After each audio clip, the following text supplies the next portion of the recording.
Nous sommes donc au château de la Galissonnière, c'est une propriété familiale depuis 1924.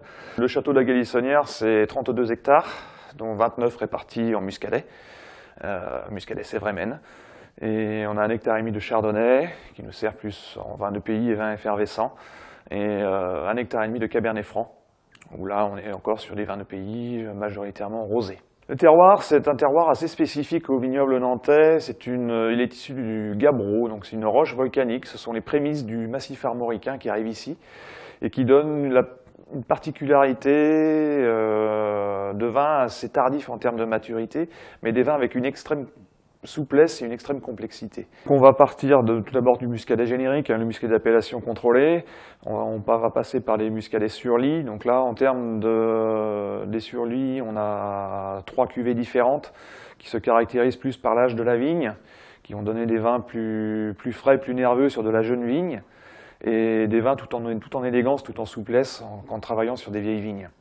La vinification sur lit, donc c'est propre au vignoble nantais, puisque c'est une méthode ancestrale qui date du XVIIIe siècle, qui consistait à laisser ce qu'on appelait le vin des noces, c'est-à-dire une barrique qui était destinée aux noces qui était prévue dans une famille.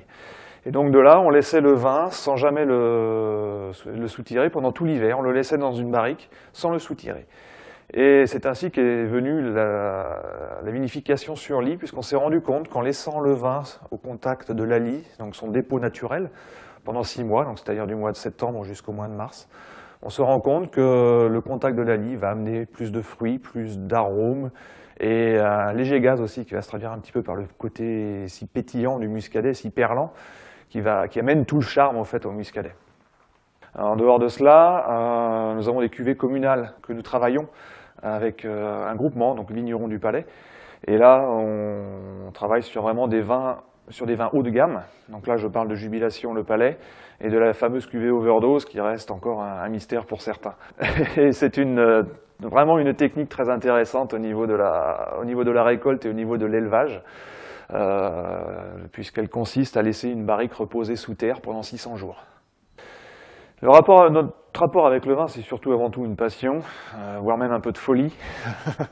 Et il est certes intéressant de suivre nos vins. C'est vrai que c'est là d'où vient la passion, c'est de suivre son vin de jour en jour, d'année en année, voir comment il évolue. Et c'est vraiment un rapport très proche que l'on a entre la vigne, le vin et nous.